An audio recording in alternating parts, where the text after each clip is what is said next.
We're here with the tools that we need for the job. Hi, everybody. Welcome back to episode, is it 79 of Bandwidth and Banter? I believe it is. Wow. That's crazy. It's amazing. Yep. I'm super stoked to be able to do this on my birthday. What great timing. Speaking of great timing, the comedy genius of Ryan G. Wiz was on last week. Holy crap. And So it was also perfect timing that he was on right after Tarkonix and right before this amazing person that we have on today. Yep. It was the stars aligned. Indeed. Very excellent. So, guys, first of all, thanks again for joining us today on my part 2 of the birthday stream, and but more importantly, it's Bandwidth and Banter, and we're interviewing one of our favorite people ever, who we've had on D&D before, and we've had on D&D before too. So, without further ado, let's bring on RustyTonixRPGs. Hello. How's Rusty, it going, guys? please reintroduce yourself, even though everybody here knows you. Let them know. Hi, everybody. I'm RustyTonixRPGs. We kind of changed up the name a little since last I've been here. Super excited. Still doing the same kind of stuff, though. Mostly RPG. Keeping it the same. Consistency is key. So happy to be back. Missed you guys. Miss It's you. been too long since D&D. I had so much fun. That was so good. Same, buddy. Same. Oh my Cannot goodness. wait to see more. What an honor to have you, sir. Thank you for rejoining us again. And doing it so far in advance too. Really quick. Love advanced planning. Really quick. Shay was right. Mr. L does live on. What? Only in your Star hearts, Kitty- I'm afraid. Star Kitty wanted me to say. It's just like, share my comment, please. So Mr. L does live on. I get it now. Thank you, Star Kitty. That's beautiful. sorry, I just had to. It's like I must Totally listen. fair. That was great. It's nice to be back. That was wonderful. All right. So, Rusty, today's conversation topics are a little bit deeper, a little bit more introspective, and we're just going to hang out and get to know each other even better. Let's kick things off with a simple, tell us what's new in the Apothecary universe, Rusty. Well, like I said, we did change up the name. We did a little light rebranding with everything. We kind of updated the overlays, the logos, the merch, the whole thing. So kind of just a fresh face going on over here as we transition to a new D&D campaign that was actually supposed to be starting this month, but we've had to push it back a little bit as we've had a little bit of a shuffle around in players, and we're currently down a person. So we're just kind of putting that on hold for the time being and focusing on some other stuff. But the campaign's still happening. It's been fun to get up to it. Small Dice, Big Dreams. Thank you, Aves. That is our latest merch item. Small Dice, Big Dreams. Love it. That's about it. We're kind of keeping things normal over here. I've had to lower the schedule a bit and step down from doing 6 streams a week to 3 or 4 because the new job got me all kinds busy and all kinds of sleepy when I'm not at work. So we kind of had to slow things down a little bit over here, but that's life. But you know what? I mean, the fact that you were doing 6 streams a week, that's so impressive to me. Yeah. I forgot about that for a while, and then I looked back. I was like, oh, that was dumb. No wonder I'm tired. No wonder you're tired, yeah. No wonder I'm sleepy. And when you stream, you do 5-6 hour bouts, right? Sometimes. Other times I do about 3, and it's usually my happy zone. But I was also unemployed all winter because I had parted from the cleaning company I was at, and I was like, you know what? I'd rather not have to go to work in the middle of the night in snowstorms. So let's just chill for a couple months and stream full time. It was really fun. Yeah. And we loved it. I felt spoiled. So I was too. I appreciated everyone come by and supporting all the time. It was pretty sweet having a consistent thing. We are keeping some of the days, like Wednesdays are going to be the same. We're going to keep the nostalgia day going, but everything else is kind of loosey-goosey flexible right now. I mean, Gotcha. that's okay. You're in that transition period. It's got to do sometimes. No Playing Yeah. it by ear. What's been the highlight of the last year, and or your biggest success story? There's a couple. Go for it. Share 'em, The share 'em, share 'em. the first one predominantly is we finished our D&D campaign, which was the first campaign I've ever, as a DM, been to completion. I know most of the people in the party. It was the same for them. I'm sure Ryan's probably ended a campaign or two, but it went out in pretty spectacular fashion. We had like 3 guests on the finale. It was really Yeah. like the culmination of several years of dedication and work from the players and myself. So that one felt really good. That was a pretty big highlight. I'm kind of in the point now, like how do I top that? And I have to focus on not trying to top it and just doing something new. So that was such a high point. I wondered how I'd be able to follow it up. And then just like personal high point was meeting my girlfriend through streaming and the community that we kind of formed around each other, and that's been really wonderful. I've got to go and see parts of the States I've never seen before. I got to meet like Tark and Jenna and all the homies there. So those would be the 2 very pinnacle of like professional and personal highlights this year. New job coming in close second. Yeah. Nice. Been loving that. Been loving that too. That's so cool. Yes. I love that so much. Those are great. Those are great examples of highlights and successes. I also met Aves, my bestie, and JTB, my other bestie. So, but that's a couple years now. In real life? Not yet. Just like over streaming and everything. That was a highlight. It was getting closer with all the homies too. So that's hovering near the top as well. So homies. digging a little deeper, a little bit tougher of a question. What has been your biggest struggle this last year? Maintaining consistency on just like balancing my stream, my mental health. That was a bit of a tough one, especially in recent weeks where I'm finding my social batteries or emotional batteries, whatever you want to call it, are being drained a lot more at work, where I'm working with some like very high attention kids that you need to put all of your mind powers into taking care of. And it's been tough. It's been a bit of an emotional roller coaster this year, but we're kind of coming through the other side. But yeah, biggest struggle was that, and then losing a player after our campaign ended hit me pretty big. And we're kind of still turning around from that, but we wish them all the best, and everything's kind of moving forward in a healthy and more constructive direction. So that's good. Right on. Definitely. Yeah. Kids are definitely, when you gotta put that focus. I know it's just like head nodding, like eyes wide, like oh my goodness, especially like when you're not their parent and you're like the cool person that they want to follow around and talk to you and talk to you and talk to you and talk to you and talk to you, and they don't want to listen to anybody else, and they just want to hang out with you and know what you're doing, and you're just like.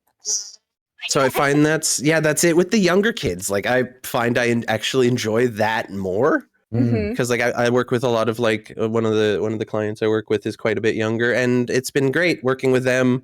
I can't go into details because confidentiality and stuff, but absolutely. It's been truly wonderful. But also, little kids have no filter, and they'll just say whatever pops into their crazy little head, and it's usually pretty funny. Sometimes it's a little mean. And a little kid grabs your beer gut and goes, "Pregnant," and you're like, "No, not that. Thank you, little man." Yeah, that was funny. That was a good one. I reassessed the confidence level after that. And then I've worked with some teenagers, and I find I don't enjoy that quite as much because the teenagers are very much like, "Leave me alone. Don't talk to me. Let me sit in my room and play video games." And I'm like, "Okay, that's what you want to do," but I'll work a whole 8 hours and say like 2 words to the client I'm working with. I'm like, "Okay, I got paid 8 hours to do nothing. I did paperwork this whole shift." So I definitely prefer to work with like the younger kids. I found that's been very emotionally rewarding, but like where a lot of these kids are coming from tough backgrounds, it's been emotional. So like keeping my mental health good has been the biggest struggle this year. Oh yeah. we applaud you for what you're doing. It's not an easy thing to do, and I think it's incredible. And you know, you're the perfect kind of person to do it because you're just a light and a joy. And I try. I try. I have less patience for my coworkers. Let me tell you. I have Adults ruin infinite everything. patience for the kids, but I swear I've been telling coworkers off left and right. Adults ruin everything. Mm-hmm. Mm-hmm. Absolutely. you need a sick Deathstroke on him. That would be cool. But nice. behind him, guys, he's got this glowing mask of Deathstroke. It's really badass looking. See, that's the first time it's ever looked like he's just kind of sitting on my shoulder. Like he's right behind me, isn't he? That's my dude. Suck till they don't. Fair. Yeah, no, it's accurate. True.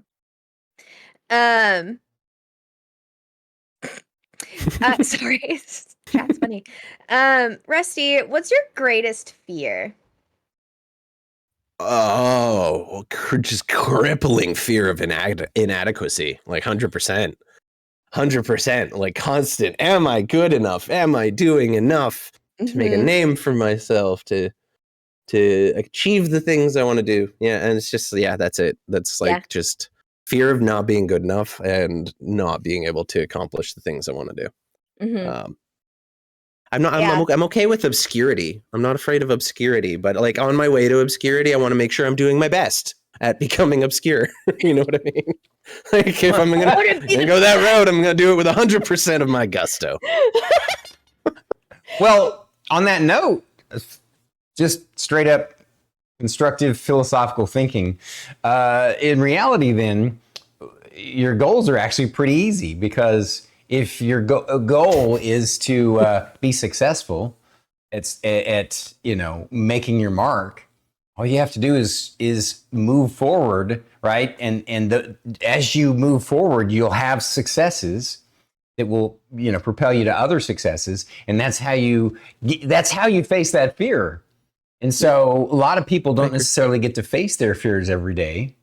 Mm-hmm. And so I applaud you for that because, you're literally facing your fears all the time. And if you keep doing that and you get into that habit of that, it's going to make you incredibly powerful.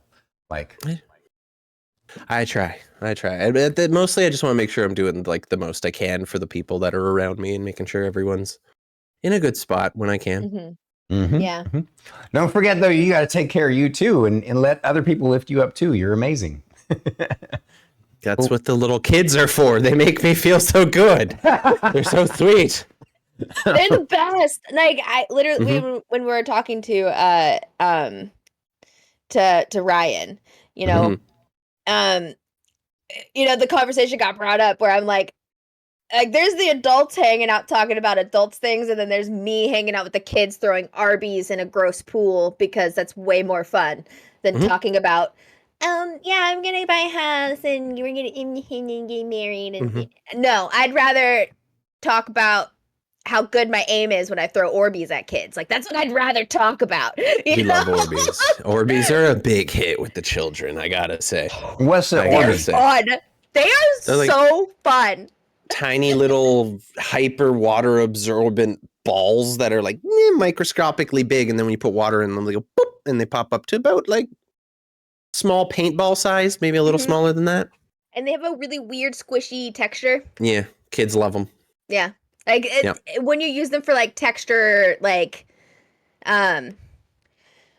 sensory boxes and stuff like that, they're fantastic. Yeah, it's a sensory toy for sure. I love Orbeez. I love them, and they are so much fun. Truth, 100%.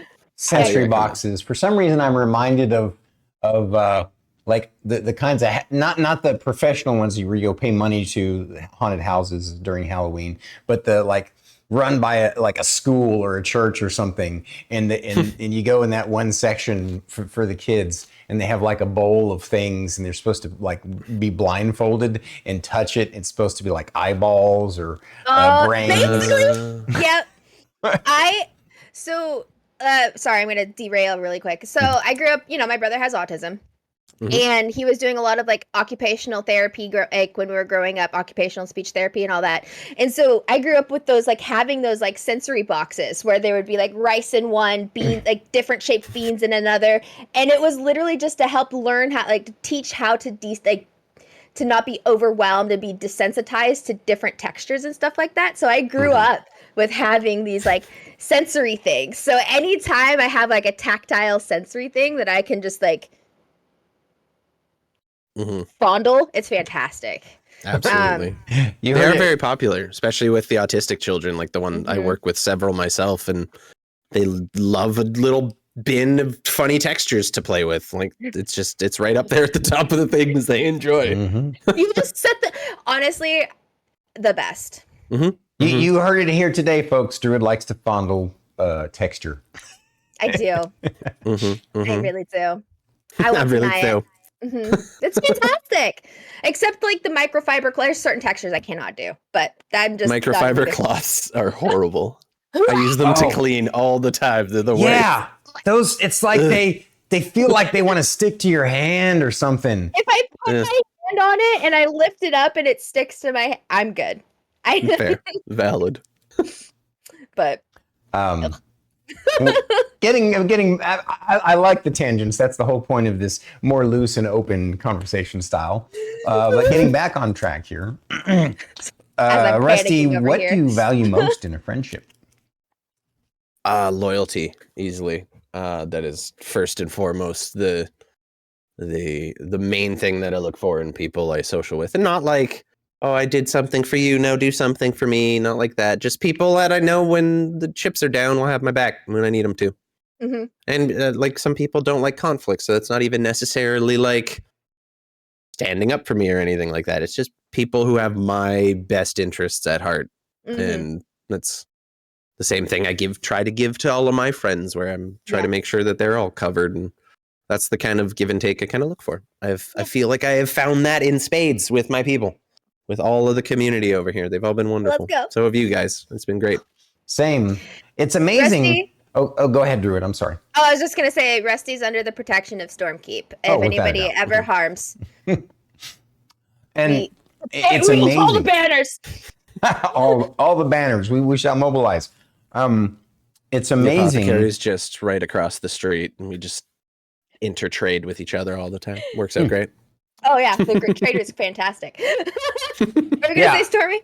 I mean, well, on that same kind of tangent that you're already on, Drew and I have teased that we want to eventually get rich enough so that we can make an actual Stormkeep castle, and that nearby will be Ryan's purple house on hill. Yes, he can live in. Yeah. And we're gonna buy a castle. That's the goal. There's a lot of those on the market right now. Pretty easy to find, I'm sure. Oh yeah. Yeah, we got this covered. All that Minecraft experience, we can just build one. Fine. We did. Totally. But no, one of my favorite customers ever actually lives in a castle close to me. He actually lives in a fucking castle. Is it one of those houses that looks like a castle, or did someone actually pull a castle down from Europe, bring it to the U.S. and build it? They built a castle. Okay. But it's a house castle. Okay. But it has like they do like open houses where you could go and like check out the castle. Huh. It was kind of a thing here too in Montreal. Actually, a lot of like really rich people came over and started building these almost like castle palace like buildings just along the like St. Lawrence River. It's insane. It's wild. I mean, if I had the money, I'd do it. Goddamn. Give me my castle or like a little cottage in the woods, actually. But yeah, happy with that. Yeah, that would be nice. But yeah, what you're describing is the homie homestead, and we're already working on it. Everyone's just going to buy up some land, and we're all going to live really close to each other. The homie homestead. I love it. What a I love that. All right, so that means that wherever we buy our castle needs to be near near your homie homestead. Yeah, we're mobile. We can move. We're good. Oh, okay. We got this. Okay. We'll have like RV hookups and everything too. It'll be fantastic. We'll need to buy like 50 acres to build the castle and people's houses and. What a Cassie's grand senses. dream. I love it. One day.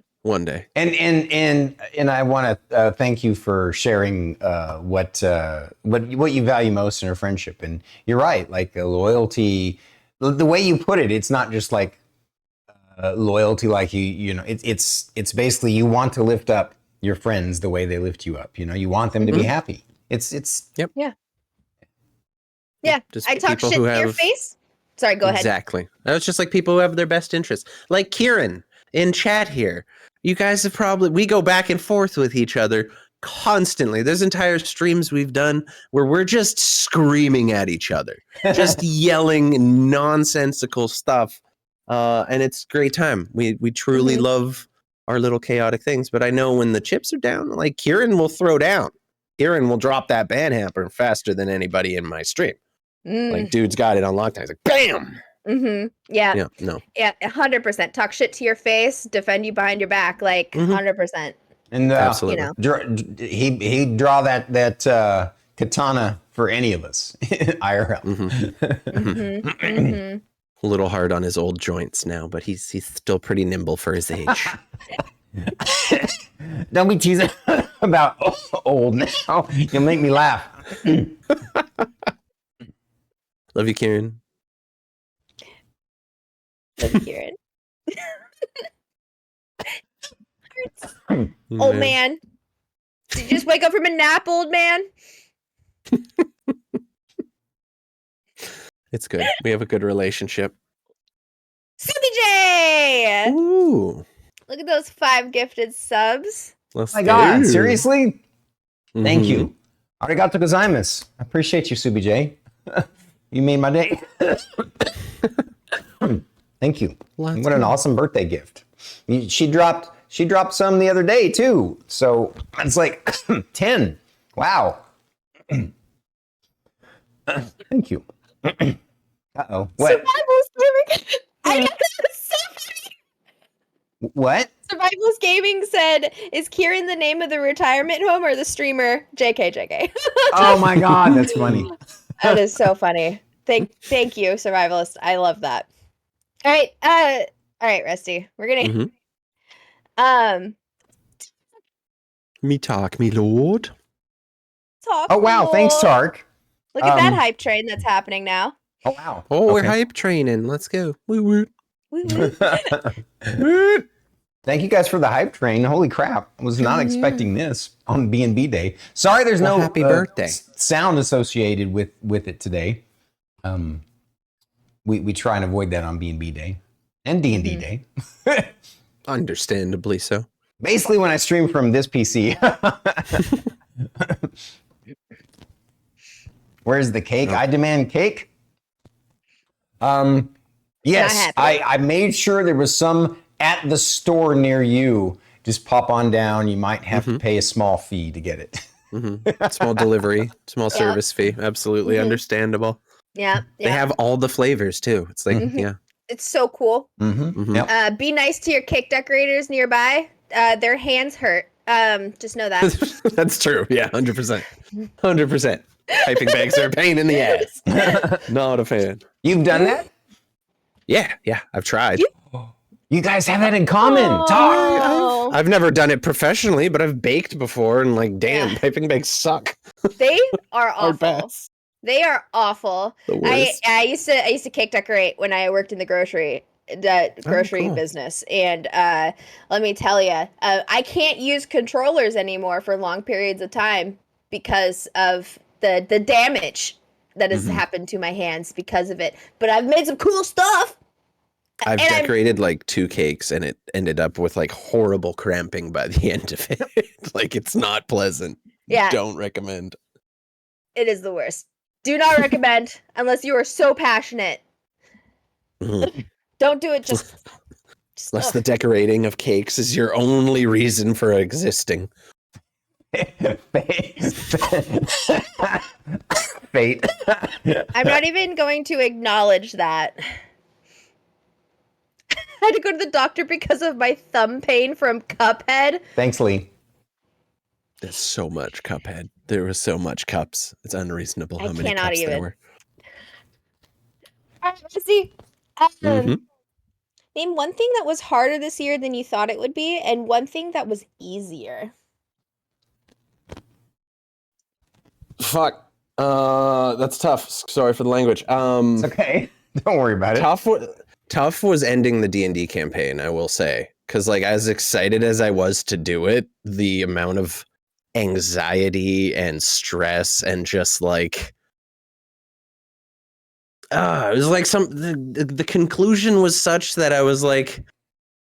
had trouble letting go of it. We spent 3 years of our lives in that campaign, and we all got very attached. I know Ryan will, like, take Gregory with him to his grave, and there are voices and characters that I brought in that I had trouble saying goodbye to as well. Mm-hmm. Like, it was really hard for me to kind of say goodbye, and, like, the guys are like, when can we do a little spin-off where we get to revisit those characters? I'm like, guys, we haven't even played other characters yet. Like, let's pace it out and let it rest for a while. So that was the big struggle, I will say, is it was hard to say goodbye to something that you put that many hours and years to, like 69 episodes, 3 to 4 hours a piece, bunch of spin-offs. Like, it was such a big part of my life, and I'm almost having trouble getting back into the flow of working on a new campaign after that. It's been weird.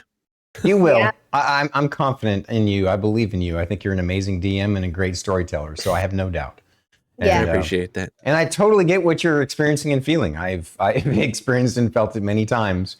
The more you do it, the easier that ending is. But I won't kid you and say that, you know, it's always going to be a little bit bittersweet.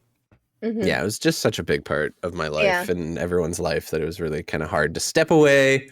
But, like, in doing so, I got really lucky. You guys had me on a D&D stream. I played a game with Nerd Hala and Ryan, and that was super fun.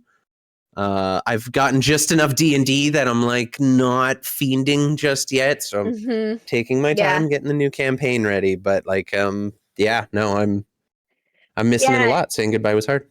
Yeah, I was gonna say the same thing to you, husband. So yeah, Isles in the Mist was so difficult because that was my first campaign, my first completed campaign too. But Stormy made sure that we can't revisit those characters because they're trapped in they're trapped in a crystal somewhere in space and time. We left our paladin at the bottom of the ocean as a zombie. And that's where we left, like, our longest term member of the party. That was Chris's character. He didn't miss a single game, and he was with me from day one, the very beginning. Wow. And he was the only character who did not, like, survive the ending, which worked out because he got to play his character's brother, who was, like, poetically, it really worked and wrapped up together really nice.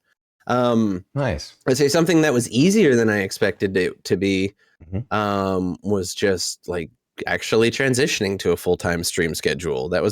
I expected it to be very hard, and it was at times. Not really knowing where my bills were going to get paid from, having to go a little on faith on that was a tough decision. But ultimately, once the ball started rolling, I found it rolled pretty well, and I did okay. Yeah. It was after looking back, I was like, 6 or 7 streams a week is kind of crazy, and that was probably too much.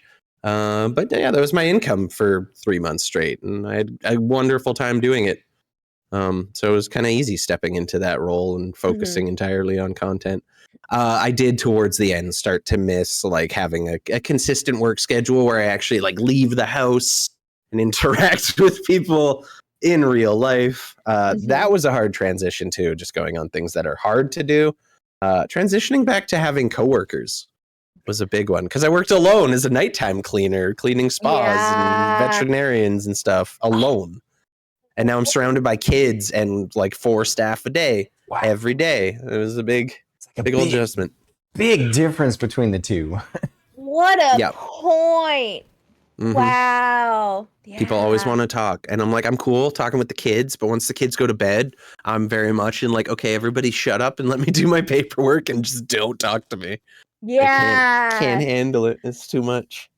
I can't. Yeah.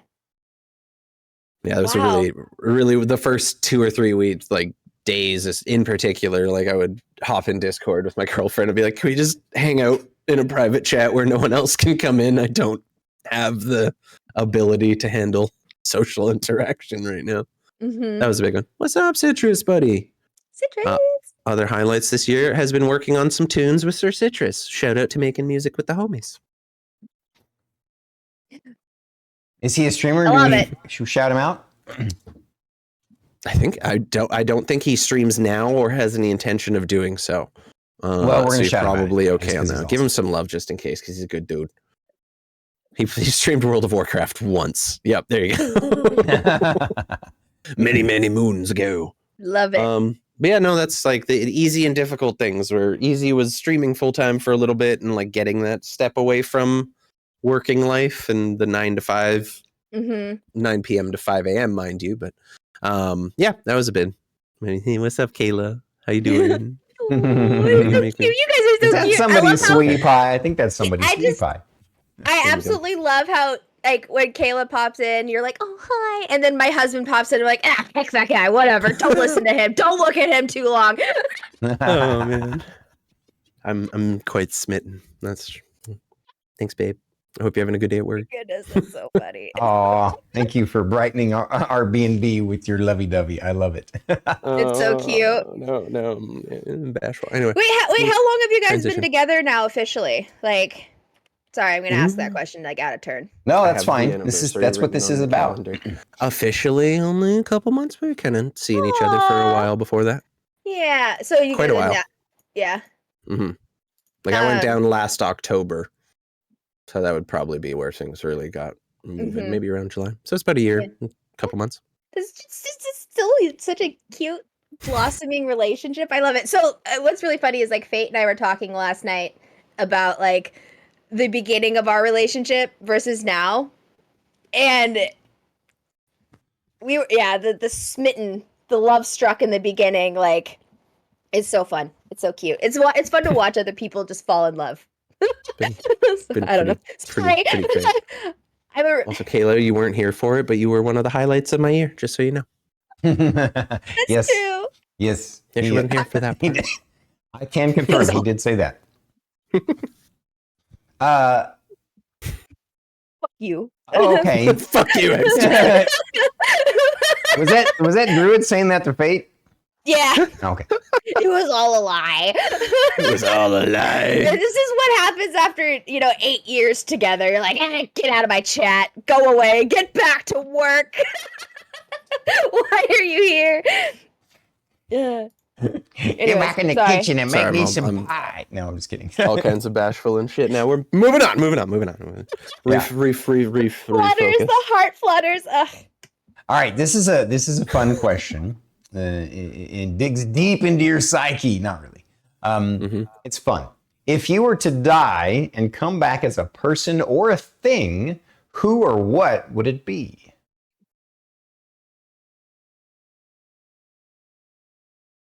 Oh, that's tough. I want to sit, like, I'm gonna be honest, like, I would be okay with being a sloth, because they kind of just get to live their best adorable hanging from tree lazy life, and that's kind of it. They're just doing their thing, and I kind of like that. After this life, I think I'm due one where I kind of don't do shit all for a little while. You know what I mean? Sloths hold their poop for, like, weeks and weeks and weeks, and, like, then we'll, like, climb down the tree, like, once every, like, very, very, very rarely just to take a giant shit and then climb back up into the tree. That is the best life someone can live. I'm here for it. They just have, like, moss and algae just growing on them. As far as I know, like, nothing really eats them. Like, I don't think they have any real natural predators because they're just kind of useless. And no one, they're so high in the trees, like, who's gonna bother? Second answer would be a platypus, because why not a platypus? You know what I mean? The weirdest thing on earth, and I'm here for it. I love it. Platypus are pretty cool too. It looks I was gonna say like a snake or a beardy, but I'm like, nah, sloth. I want to be a sloth. I think that's a really unique choice, and I love it. I think it's. I just want to chill. I really just want to chill for a little while. I agree. Sloths are so cute. How about you, Drew? Jaguars, ocelots, harpies, harpy eagles are the top hunters. Well, okay with it. Have you seen how big a harpy eagle is? Quite, I'm assuming. There's wingspans like 6 feet. Oh yeah. Or some crazy number. Like, I'm they okay with are huge. And they just have that amazing, like, fucking fat. Oh, God, so cool. They are huge. Okay, I I'd like to love them. reassess my answer and say a sloth at a zoo. There you go. That is the perfect. Nailed it. Wow. Like, if you just want to have a chill life where you get to do nothing, that's perfect. Rusty the sloth. I'm good with And it. people just show up, and then you can just, like, hang out with people that are, like, fawning over you. 100%. That's amazing. They'll feed me. I'm cool with it. Let me be a sloth for a life cycle. I'm good with it. What would I want to be? Oh, I already know what she'd want to be. She'd want to be a coffee mug. Actually, no. No, I would not want to be a coffee mug. I feel like coffee mugs are the most abused utensils in the kitchen. They do see a lot of use. They see a lot of use. And they're also the most, like, just kind of, like, easily discarded. I don't know. I don't know, but on the same token, some coffee mugs become like a favorite, like, warm thing that you never want to get, like, have a personal attachment to it, right? Like, yeah, so I have my favorite coffee cup. It has a crack in it, you know, it's beat up. But then there's coffee mugs that sit in my cabinet and never touched. Like, there's, like, no in between. It's either you have your favorite coffee mug or you're just left to die alone in a dark cabinet. Yeah, I don't want to be a coffee mug. No, I'm good. I can see it. I guess that if that's the way you see it, I saw it as a coffee mug gets lots of attention and it's constantly filled with one of the things that you love the most.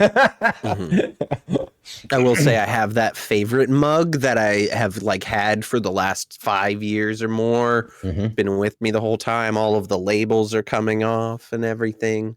My Dragon Ball Z logo's gone on it, but it's still there. I do have a collector's Kieran coffee mug. Love that. This is Aria. Never get rid of that. Yeah, this is the Aria coffee mug, and Sweet it lives baby. right here on my desk. Aria. This She's so baby cute. Aria. It lives here on my desk. But Good. you know, if I could actually be reincarnated into anything, I don't know. I think I said a tree last time. Yeah, you did say a tree last time. I don't think I'm gonna change my answer. I think that would be super cool. Oh, okay. What about Stormy? That answer does change for me from time to time. Every time we have this interview and this question every once a month, I'm like, wonder what I would want to be or do this time, because I'm fickle. It varies based on the day. Understandable. Exactly. Yeah. Moods are very influential, you know? Yep. Today I'm a sloth. Tomorrow I'm a platypus. Who knows? Who knows what the day after brings? Today I'm a tree. Tomorrow I'm a different tree. I'm a tree. I'm a houseplant. I'm both a tree and a houseplant. It's great. Or I think the only other thing I would probably say, it would be some sort of bird, because I just love birds so much. Fair. I love them. I wouldn't want to be a parrot. I would probably want to be like a crow. Yeah, I would agree. That's sick. Or like a little chickadee. Anyways, and what are some of your goals and plans for this year, Rusty? Oh, I honestly am flying so much by the seat of my pants right now that I don't know if I have any long-term goals. Short-term, I would like to get the D&D campaign that we're planning up and running by like October, November-ish, is kind of the goal there. And I honestly, well, my goal for that is to have the level of character immersion that the players had in the last one. I want to see everyone kind of connecting with their characters the same way. And the goal is to create a world where people are going to have as much fun as they had in my last one. So that pressure's on a little bit for that. Other than that, I'm just like, I want to continue working where I'm working and moving up in the company, but not stepping into management because I don't want that responsibility. I'm good. They've already offered me 3 management positions, and I've been there 2 months. Wow. I have zero experience in childcare. I was a janitor. I was a janitor at an elementary school at night. I didn't see kids. I didn't work around kids at all. So it's I just like I want to continue providing good childcare to the kids I work with, but not being the guy they go to solve all their problems. Yeah, no, management's never really fun. It ruins everything. Yeah, I get that. But I mean, somebody's got to lead, and you're just an exceptional human being. It doesn't matter that what you did before was janitor. You're smart and capable and compassionate, and I think those are the qualities that job needs. So, you know. Thank you. I appreciate that. I try. I do have a question though. Are you planning on using the same world as before for your next D&D campaign, or are you starting completely from scratch? We built an entire new continent from the ground up. We streamed it for quite a bit too. Probably get back on those sooner or later once the schedule works out. But yeah, I thought about just moving it to a different place on the continent, but I think my ADHD was like, I want something new to have fun with. 100%. New toy time. So we've been building this whole new world, which we've called Verosia.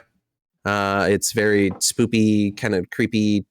We kind of drew a little bit of inspiration from like the Curse of Strahd campaign and some other horror elements outside of D&D that we're trying to tap into. Nice. And yeah, we're going to be having a lot of fun with that. So yeah, we built it all just for the campaign.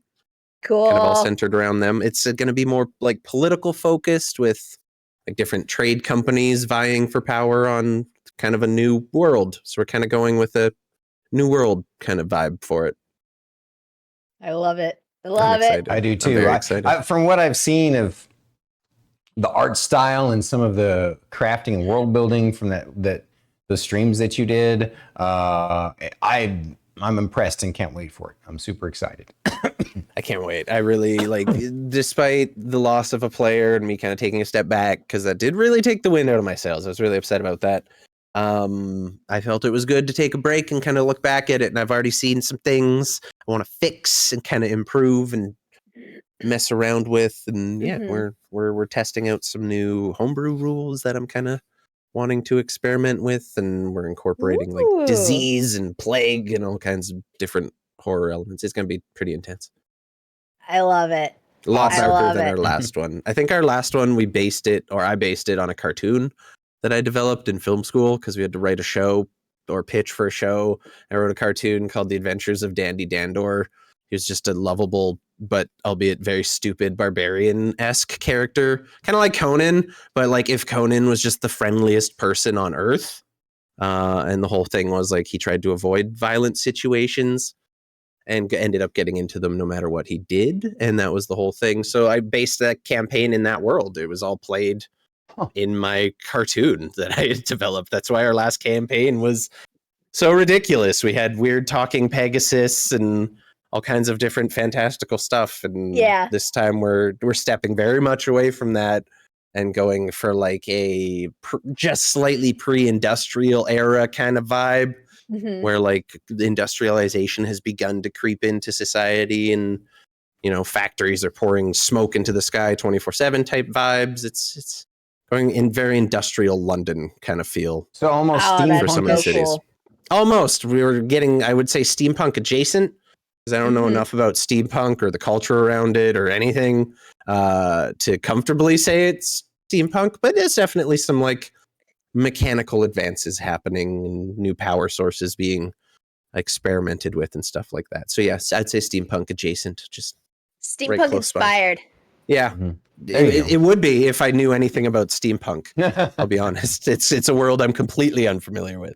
I think Fable 3 kind of touched on some steampunky vibes a little with the whole Industrial Revolution stuff, but yeah, I'm not super familiar with steampunk in and of a whole, so I'm going to probably have to do some research there, but we do have a tram. Great. There's like a straight up underground tram that traverses a mountain range.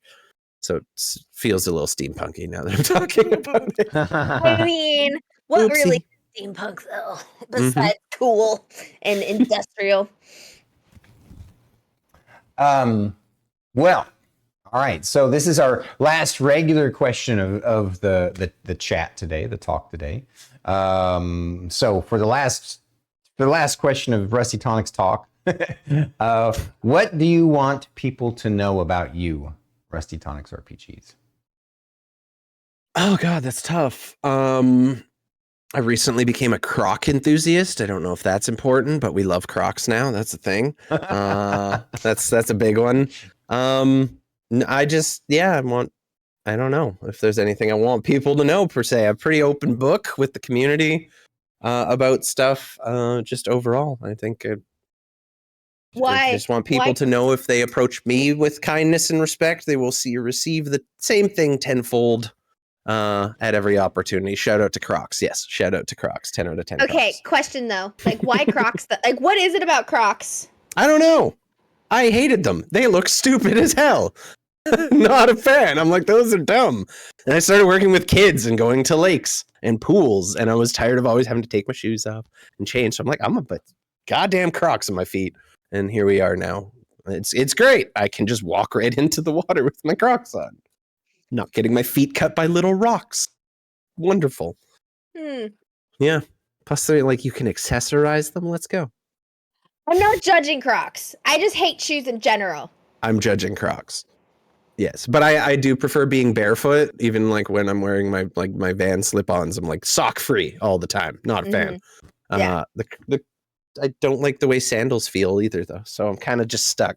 But at least I can wear these in the lake and stuff. And that's probably the big appeal there. They do have different kinds of Crocs. This is true. There is a diverse range of Crocs. Yeah. I support people liking Crocs. Okay, I'm never gonna shit talk that. For me, I just hate shoes in general, and I'm just curious why people like Crocs. If you're gonna wear something ugly, they better be comfortable, and they nailed it. They really did. The comfort is there. The look may be a little off, but damn, are they comfortable? Gotta say. Yeah. No, and then like on a serious note, things I like people to know about me is just like I don't generally care what people believe or what they do in their free time. As long as someone is treating me with respect and kindness, they will be getting that back every single time. And that's really the big thing with me. I love it. Yeah. I love it. Yeah, that's probably it. Yeah. I think that's great. I think that's fantastic. We do have a couple questions already lined up from people in chat. Before you do though, before we jump to them, don't forget, guys. This is that point where we share links. Go support RustyTonixRPGs. Give him your follows and your biddies and your subs to help keep him on Twitch forever and ever. Right. I'm not going anywhere. I'm never leaving. Good. You can't get rid of me. Good. Might be stepping away on occasion when I get burnt out, but we'll always be back. We can totally get that. Yeah.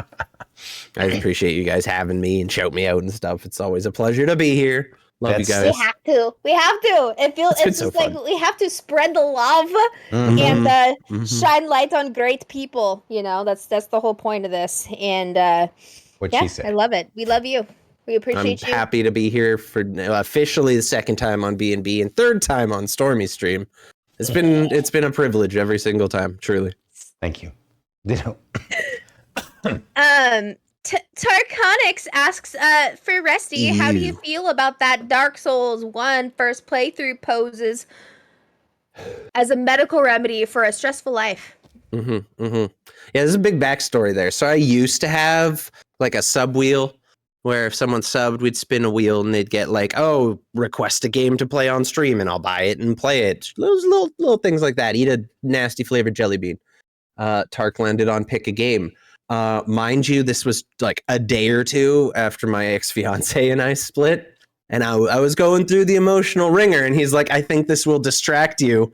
Here's the fucking hardest game on the planet. Good luck. And I'm gonna be honest, I played it and it worked. It worked. There's something weirdly therapeutic about getting your ass handed to you in repeat on Dark Souls because I'm sitting there playing and I'm like, this still isn't as bad. Like, we're good. This is Happy Town. It actually had a weirdly beneficial effect on my mental health. in a truly way. I was Wow. presented with such an insurmountable challenge that it completely took my mind off of all the other bullshit. And like I spent a month and a half, probably more, maybe 2-3 months and 400 some deaths beating that game. And I will stand by Dark Souls Remastered until my last day. I will not play another Souls game, probably ever, unless it's co-op Elden Ring with my friends, where I can let them carry me through the bosses while I sit in the back with a little arrow and just pew, pew. I will say with the Elden Ring seamless co-op, so good. It is fantastic, but we have noticed that it is very difficult. Like, it doesn't work very like that well with 3 people. It works best with 2. Mm-hmm. Huh. Why is that? Because we had so many more issues and glitches the first time when it was me, Fate, and BT. But then when it was just me and BT, and then when it was Fate and BT, like, it just was so much smoother. We had a lot less glitches and stuff, especially with like,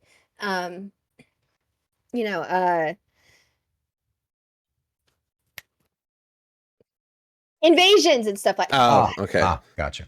Yeah, so with 3 people, it definitely gets a little on the funky side. It's still doable, definitely still playable, and super fun nonetheless, but it definitely is more steady with just the 2. Which is normally what I do anyway, like JTB and I, who is like one of my newest players. He's joining us full time for our campaign this time around. So we got a new one and we lost one, but he's my like Souls guy. He plays all of them. He loves them. I like letting him carry me through them. So here we are. But yeah, I will replay Dark Souls 1 anytime. Sometimes I boot it up in my free time, but I don't see me ever playing another one. Understand. I do get it. When I played that first-person perspective Dark Souls 3, I enjoyed it for a while, but then I got to the swamp and I was like, okay, I'm done. I'm done with this. This sucks. I don't want to be here anymore. That's completely valid. Yeah. No. Super good games though. Like can't take anything away from the quality. Yep. Next question, Extirpate Fate asks, Rusty, if this has not already been answered, or what was exciting part about building the character you played with is in Dragon Metal Saga? Oh, that was easy. Learning about the world Stormy had built. Like we sat down and you laid out all the different worlds I could be from, and you're like, here's the details, play around with them. And as soon as you were like, this one has gladiators and stuff, I was like, I'm sold. That's the one. That's the spot right there. I got to learn all about the world Stormy was developing and how I could make a character to fit in that appropriately. And everyone knows I love a fighter. Probably my favorite class, if not like one of. So I was like, gladiator, fighter with a shield and a spear or a trident. It makes sense. It just works. And I got to give arguably the coolest D&D speech I have ever given. Like, that was great. Thank you. So good. I had lines to memorize. And as someone who like took acting in school and was like worked in film and went to film school and all that, while I preferred behind the camera stuff, someone hands me a well-written script and like change things if you need to, he said. I tweaked a little bit just to make it fit with the way I like to speak. Your shifts, your additions, your changes were perfect, by the way. I'm so glad. And it was cool. Like he was literally like, here's what you say when you come in, or here's like not even like a note for note script, just like, here's the message you want to get across. I was like, perfect. And I wrote out stuff. I spent time memorizing it in the mirror. It felt like I was back like practicing lines when I was doing Macbeth and stuff like that. And that to me was super fun. I had so much fun. And I got to play. I got to fight people in the pits with you guys. And that was fucking awesome too. It was so good. And like I still remember like because like your face showed up on camera and I remember going, this is a cool recording. And then you started interacting and I'm just like what? And like Fate and I both were just like, I thought that was a recording before. Because he was saying this is a new piece of tech, testing out a new piece of tech. The new piece of tech. Yeah, that was my other favorite part, was just cooking up the mystery around the appearance and keeping it on the down low without letting you guys know what was happening. It was so fun. Great time. The reaction I got from you guys was also amazing. Everyone was so stoked. Like, people are happy to see me. This is wonderful. This feels great. So I good. had so much fun. So much fun. And I'll always, like, never say no to an opportunity to play a very short-lived character who has a very big impact on the party, which I feel I did. Yes. And that felt good. Yep. His name is carved in the back of my character's shield. I love that. That makes me happy to hear. Remembrance for like his sacrifice and shit. Like, come on, you have 100%. Fate's character is having like a near mental breakdown still over it. Like, it's fantastic. It's okay. He did what he had to do, guys. It's all good. No, I had so much fun. I also watched an ungodly amount of Spartacus preparing for that entire thing just to get in the vibes. I'll stand by that show till I die. Listen, same. Such a great show. Such a great show. Yeah, no, probably just getting to learn the stuff. That would be my number one. Absolutely. So good. Kayla asks Rusty, who has been some of your favorite D&D guest stars? It's very hard for me to pick a favorite because, like, everyone's been wonderful. We had a truly amazing cast of guests come onto the stream. We had the twins, Sam and Rebecca, make an appearance, which was wonderful. That was in our first and only, I guess we did two as like a two-parter, but that was like live in person at the table D&D stream, and we had never done that before. So like that overall was such a memorable event that stands at the top. But we had Tark come in and play Girthmog the Sickness alongside JTB, who played Firegrim the Small, and together they did such a wonderful job of bringing those characters to life and making them interesting for people and going on tangents I never thought were possible. But there's also like straight up honorable mention to Kieran, who, having never really played D&D apart from a one-shot with me in Discord, joined a full-fledged D&D campaign right at the end in some of the most climactic moments we had, like dragon attacking a city level shit, and he handled himself truly expertly. Like I would have guessed he had been playing for his entire life at that point. Citrus as well made a fan favorite character. Like, people absolutely adored what Citrus brought to the table as well. I think everyone's done a wonderful job of bringing something of their own to each guest, and I can't pick a favorite, but some of the moments that stood out were having the twins for live action, having Tark and JTB, even like we had a one-off guest named Brooks, who is a friend of Hell's Corp, who's one of my full-time players. He made a character whose name I did not know how to pronounce until the stream. I thought it was Bofades. It was Bophades. And I'm like, okay, that's a cool name for a Kenku. His name was Bofades. Bofades I was about to say, it's Bofades, right? Bofades nuts. And I don't know why I just didn't compute that until like the very moment he said his character's name on the stream. And I was like, you motherfucker. Like, I just lost it. Completely broke down. We've had some truly wonderful moments, and everyone brought so much to the table. I love them all so much. Here's a fun little question from Spiper. Thank you for the biddies. Rusty, what is your cookie of choice? White chocolate macadamia nut from Subway. Easy choice. That's straight up easy. Could not be an easier decision. That's an interesting choice. Those are really yummy. Shout out an Oreo. I'm good with that. I love those cookies. I will go buy like 3 of them just because. Absolutely fantastic. Or like Peak Freens, like the little cream fill with a little bit of jelly on top. 10 out of 10. That might be a Canadian one, though. How about you, Drew? What's your cookie of choice? Listen, a really good chocolate chip cookie, but they have to have like dark chocolate chips, right? I'm either classic, or it's like a peanut butter cookie with chocolate chips. Or like a peanut butter cookie where like you bake it, and then like partway through you add a Hershey's Kiss on top as it's baking. Peanut butter blossom. Or like the brownie crackle top cookies. I like chocolate peanut butter combo a lot. I love peanut butter. Solid. You can't go wrong. It's a solid combo. Or chocolate mint, but like I don't like warm mint. I like mint ice cream, like chocolate mint ice cream. Mhm. But I don't Valid. like hot mint so much. So it's a chocolate chip cookie, but I've never tried the Hershey Kiss on the peanut butter cookie. That is going to be next on my cookie making. 10 out of 10. Highly 10 out recommend. of 10. That sounds great. I can send Sounds you a great. recipe. I actually have a recipe. Please do. Give me all the recipes. It's actually was a gift. I have a hand towel. Grandma's peanut butter cookie recipe. And it's actually, I love that. Oh my God, that's amazing. I keep it next to me on my desk, next to my Good. other super special hand towel that I will not show on the stream right now because What's the hand towel, Druid? Now What we're is super it? curious. Now I'm scared. Oh, that one. Truly the best hand towel I've ever seen in my life. 10 out of 10. Oh God, what's up, Brian? Oh God, that's good. Okay, yep. Jesus.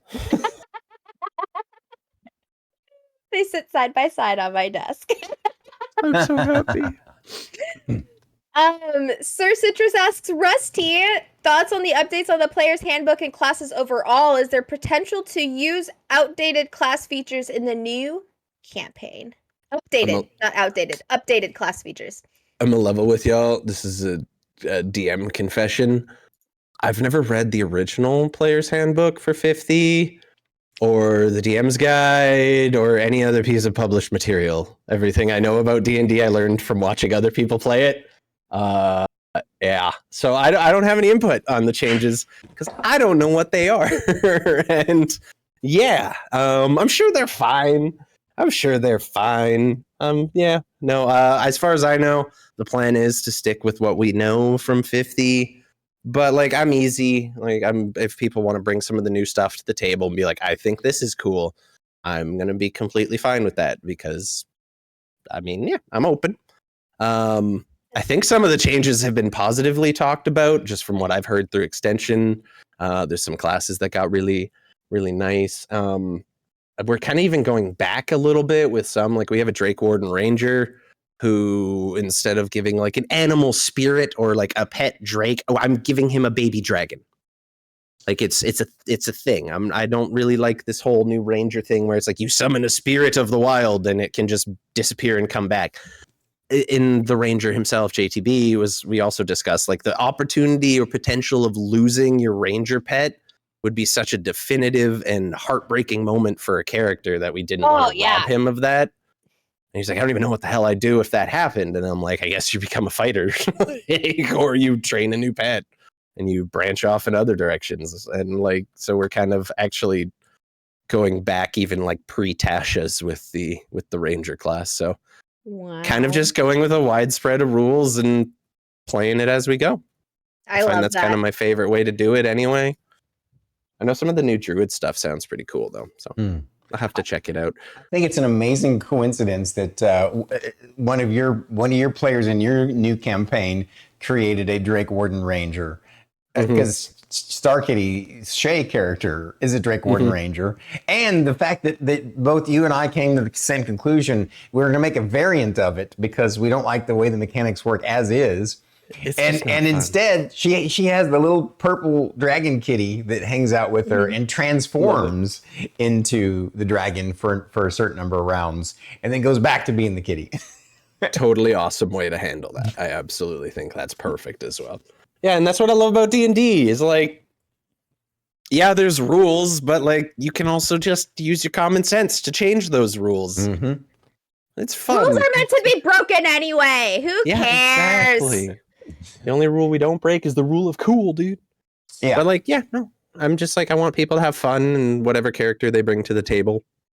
That's cool with me for the most part. There's only like 2 races I don't allow at my table. And that's just because I don't understand them all that well.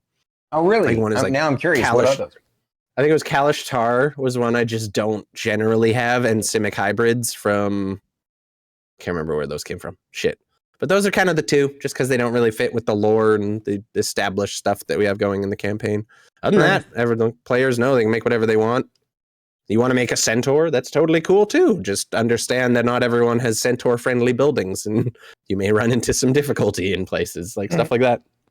I'm probably outing myself a bit as a DM, saying I've never read the DM's guide, but here we are, a full campaign 3 years later in the books, so I think I'm doing okay. You know, I've also have never read the player's handbook. Don't need to. All the stuff's on the paper and the stat sheets. You're good. And most of the rules I kind of like I picked up by learning through watching like Critical Role and like other professional D&D streams. Mm-hmm. Mostly Critical Role, I'll be honest. Like that was such a huge part of my life when I was like working overnights. I just put on episodes and play. Also like instructional videos. All very helpful. I don't like reading. I don't find I learn well from reading. I love like Lord of the Rings and sitting down and reading a fantasy book is one thing, but trying to read a textbook, what amounts to a textbook, just doesn't really do it for me. I'm never really connected brain-wise. Yeah, for me, it was also watching like High Rollers, Erois. That campaign is so cool. And like that's also how I learned a lot of the rules and stuff. But also same thing, just listening to people talk about the rules. Yeah, like when you absorb several years of D&D streams, you can kind of pick up the rules just by watching. Like that's hundreds of hours of absorbing content that just kind of ended up in my brain. So it worked very well for me. And a lot of my rules are kind of homebrewed and worked around as we need to anyway. So right on. Survivalist Gaming asks, I have a question. If you had to get one tattoo to sum up your memories of Twitch anywhere on your body, what would you choose and where? What a fantastic question. I love that so much. Survivalist Gaming. Also, Survivalist Gaming is still new to Twitch streaming, and he's doing a fantastic job. Let's go. Shout out to Survivalist Gaming. Hell yeah. I'm going to drop a follow. I mean, like, the potion bottle logo that I'm using currently is kind of the vibe. I kind of like it. Or like a little D20. Something like a little orange D20 like I'm using in my new logo, because like the whole stream started because we wanted to stream D&D. That's what it's always been about. All of the other stuff has been filler and just ways of me interacting with the community and trying to more or less funnel people towards my D&D content, because that's the content we want to make. So it'd probably be like a D20 or maybe like a little... Oh, okay, well here's one. Our campaign that we played that we ended, we had a character before we streamed it die, because we probably ran 4 or 5 games before we actually decided to make it as a stream, and he just ended up in a combat and some rolls went the wrong way for him and his character died. But that character, in his moment of death, because like if I'm gonna kill off someone's character, I like to give them a moment, like I had with Lysandros, where like they had this big epic send off where they got their final moments really immortalized, and he technically, you could say, branded his fellow party members / tattooed them, but he was a wildfire druid, and he's like, as my last thing, as they come over to me dying in the sand, because he died during the fight, but it gave him his last words. He just put his hand on them and branded his little spirit snake on them. So he had his little fire spirit tattooed on these guys, and Stanislav, our paladin, repped that tattoo until he was sunk to the bottom of the ocean as a zombie. So probably that, just like this coiling kind of fire serpent up my arm would be pretty sick.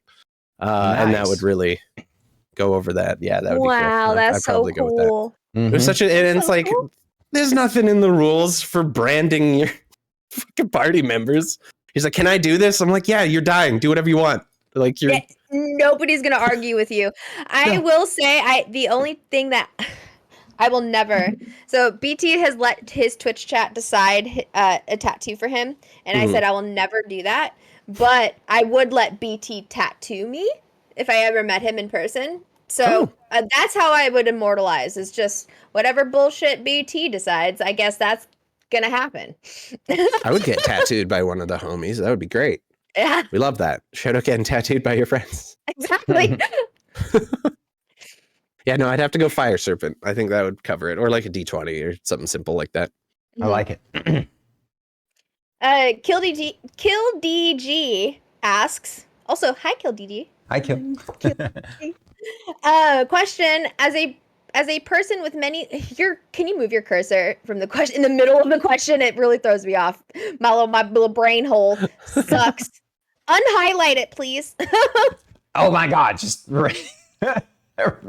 As a person with many little things that, as we can see behind you, which is your favorite inanimate object in the room and why?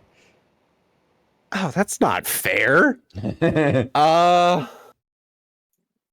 so much. Probably the little R2D2 right there. Yeah, the one on the shelf over my shoulder. He's on the Marshall mini fridge. Not a guitar amp. That's my fridge. Either way. There's a R2D2 with a baseball cap on and a little beer in his cup holder. That's R2 Beer 2. That's like the unofficial stream mascot guy. And he is a fully functioning robot. If I put batteries in him, he'll like follow me around and you can talk to him and he does stuff. So definitely the R2. Yeah, probably the R2.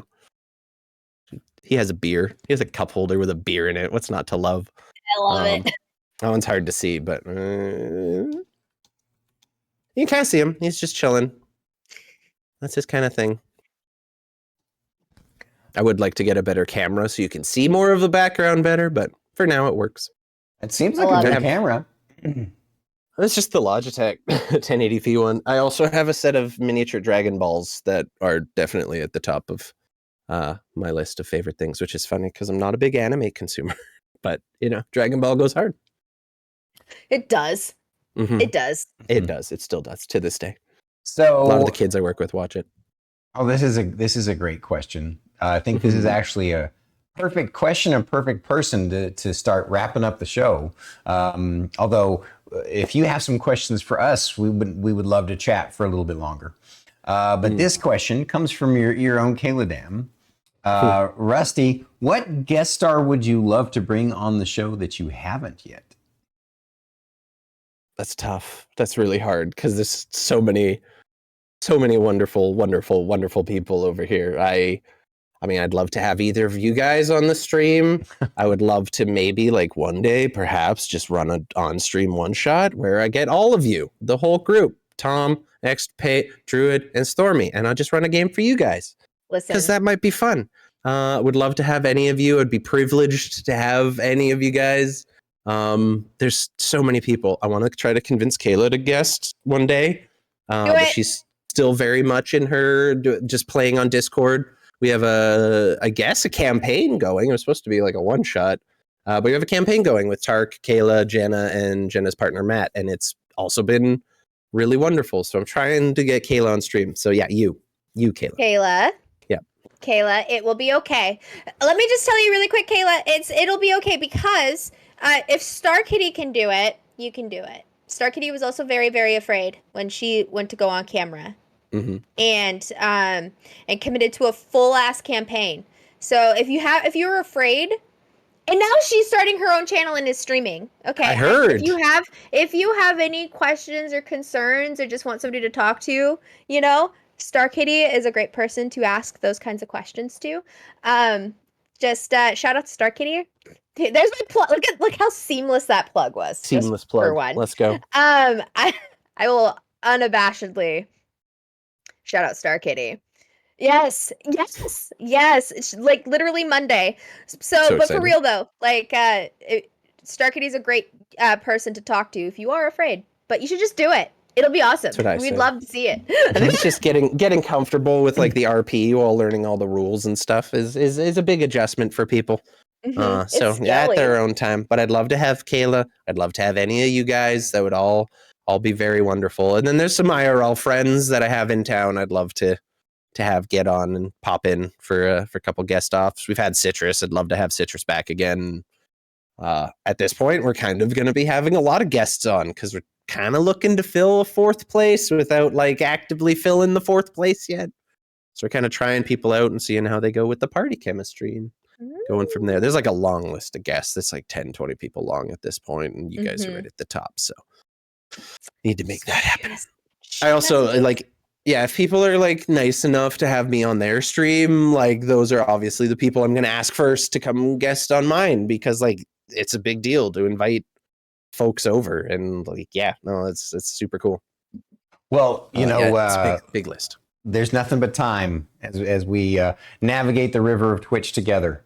So without a doubt, it's a fun one. It will happen, in the future if we want to make it happen. So,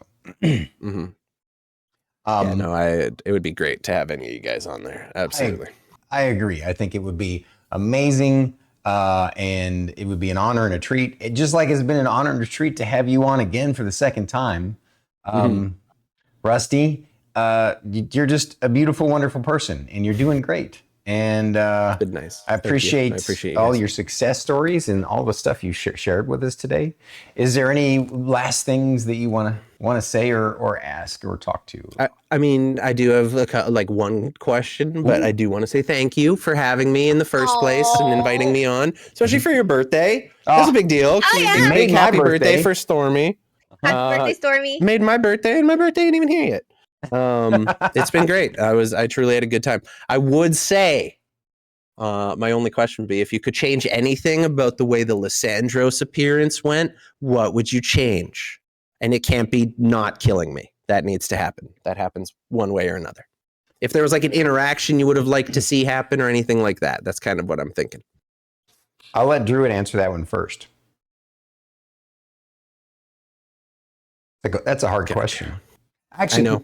I'll be honest. I'll go first. It's not a hard question for me. I wouldn't change a thing. I thought it was phenomenal. It worked really well with our characters too. I obviously just want to have more like RP interactions with people. I think that's just always my biggest complaint, is that if I don't get to do enough RP interaction, but that's just who I am as a D&D'er. I just want to talk to you in character. Like, that's all I want to do. We had some fun back and forths, you and I, because we didn't exactly see eye to eye on a lot of stuff, and that was kind of a fun dynamic to play with. Yeah, I like Thera's like kind of abrasive-ish, but like when you fucking camera. Autofocus. But yeah, no, it was fun. It was great. I can't really think of anything other than more RP time, damn it. I'm cool with that. That's a perfectly acceptable answer. I honestly had so much fun. And like we had a pretty long session too, if I'm not mistaken. Like we did. We went a little over 4 hours, like 4.5 hours. Yeah, that's long even for me. Like on my games, my cutoff is like 3, maybe 4 hours max. After that, I start to struggle as a DM. So Stormy, good on you for keeping it going for that long. Oh, thank you. I'll be honest, when I was younger, you can ask Darkity, there a few times IRL where we get together with some friends, start at noon and quit at like 1 a.m. Oh, okay. That's damn. Yeah, and with these guys, actually, we like you, we actually did some we played a few sessions before we streamed it for the Isles in the Mist campaign. And if I remember correctly, we did some like 8 hours. For like 8 hours, right? Yeah. Damn. Yeah, we were sitting there. We were like crammed. Like, this was when we were still in California too. So we were crammed in this room, and like I remember Fate and I like having 2 whole separate meals, like while we were on camera, and like with you guys, we were playing, and yeah, it was wild. Yeah, no, I've done one long game like that, and they're not quite for me. No, I get it. Trust me, I get it. It definitely takes a lot of trouble. I mean, as I've gotten it's a lot harder to pull off now. It definitely because takes a lot of mental energy, and so. But I'm also like in my campaign, I'm a meticulous over planner. People tell me I'm good at improvising, and it's like, I am not good at improvising. I have prepared for every eventuality and have notes and encounters and maps always just ready. Like I work myself into a little bit of a frenzy trying to prep for my games. And I do all my prep Monday, the day of. Like, we stream it at 7 and I'm prepping from 9 a.m. until 7 p.m. That's literally how the routine had to work out because of my work schedule. So kind of got a little crazy there, but I find I would struggle to make content for more than 3 hours with it because I just can't do that much prep in a single day. For the finale, which lasted 5 hours almost on the money, that's literally because like Peter had to wake up at 5 a.m. for work because he's in the military. Like, we went right till midnight and I was like, I gotta end this. Like, I can't keep this going any longer. So like, we had 3 guest appearances, and by the 3.5 hour mark, I was feeling the burnout. I also had a horrific lung, throat, and ear infection I picked up while traveling to Ohio, and talking for 5 hours straight with like an absolute mess of a lung infection was kind of awful. But like, we had so much fun, and I wasn't missing that for anything. But yeah, no, 5 hours was way too long. Wow. Yep. Wow. Well, another thing I'll say, the reverse of that is it's been too short that we've got to spend time with you today. Yeah. It's always a pleasure for no matter how much time it is. Agreed. Agreed. And I'm confident that there will be future collabs between us and you and what you're doing, if and when we want to make that happen. And I need to make that happen. There's so many people I need to just return the love to and get them on the stream. Nerd Hala had me on hers. I guested on Goblets and Warlocks for a while. And Insomnia Night was nice enough to invite me into his Fallout campaign. So I have a long list of people, including you guys, that I gotta, return some love to. And if I can get you guys on to play D&D with me, I would love that. You're all wonderful players. Shoot messages anytime. I'm planning. I'm hoping to run our first one shot before the new campaign, so like early September, maybe first few weeks of October, and then have that be like the event that leads to the new campaign, so it'll all be connected. So I'd love to have you guys on like a interconnected spin-off episode somehow. We're gonna make that work. Intriguing.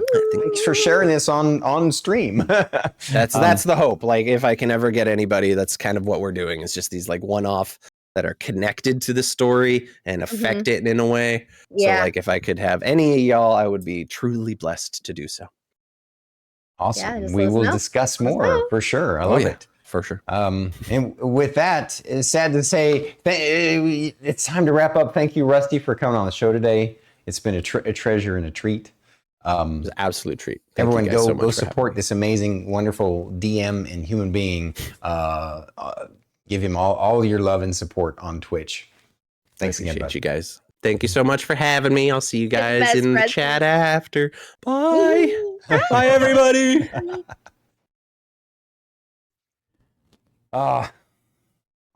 It's always a little bit bittersweet at the end. It always is. It's awful. But it's wonderful. We get to hang out and spend time with good friends and get to know them better and share them with all of our other good friends.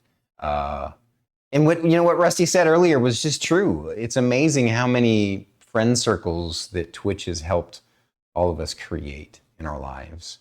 When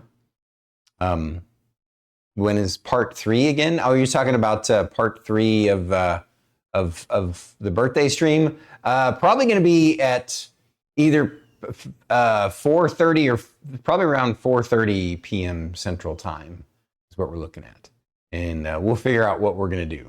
Yeah, there's gonna be some last minute changearoos, so keep an eye out. Yeah.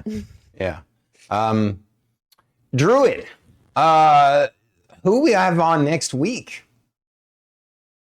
Plague Dragon. Woo-hoo! From the Plague Pals Twitch channel. A collective group of awesome people. Yes. And we got on Plague Dragon, who goes by Emily. I know. So that next week, 2 p.m. Central Standard Time, we're super excited. I am a huge fan of Emily, especially after being able to play the Aliens TTRPG over on Old Man Garrus's channel with her. Just fantastic person, fantastic creator. So we're so excited. Agreed. Can't wait. It's gonna be a treat. She's a talented woman. Can't wait. Mm-hmm. Oh yeah. So blessed. All righty. Well, that's it for today. You ready to wrap things up, Druid? Sorry, I'm thinking of her, and that's what came to mind. I know. I'm just like, I'm thrilled by that. That's just such a compliment. Anyways, go ahead. Thank you for coming to the show. Please drop a like, subscribe, and comment down below. If you're listening to the podcast, please rate and review the episode. We are Bandwidth and Banter. Thank you. And good night. Bye.